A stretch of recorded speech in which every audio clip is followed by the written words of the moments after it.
Hello friends, my name is Pawan. In this video, we will study about how we can encode the password and store in the database. So let's check currently what happening. So currently we have the Pawan user and having the email ID admin@gmail.com. But for this user, we are storing the password in the plain text.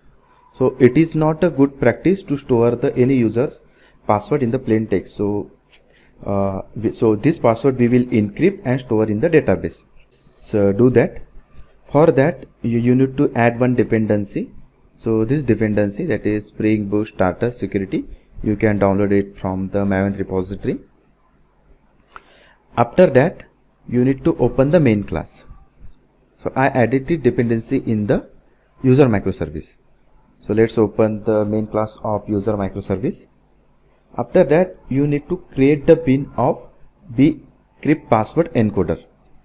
So I already created it. After that you need to open the user service IMPL. So then you need to auto wire this bcrypt password encoder and use this object to encode the password.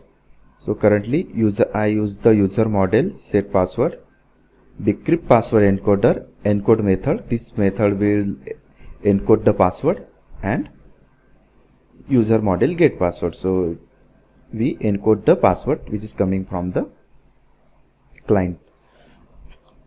So let's run the all microservices.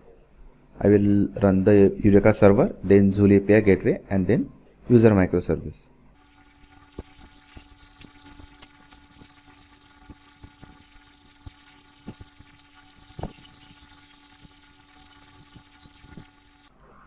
Okay, then let's switch to the Postman, and in Postman our URL will be localhost 8011. This is our Joule API gateway port. After that user microservice name, that is user WS, and okay, let's open the controller, and our request mapping is user for post mapping.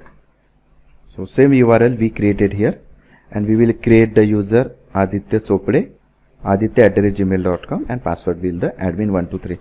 So this password will be encoded in the database. So let's check.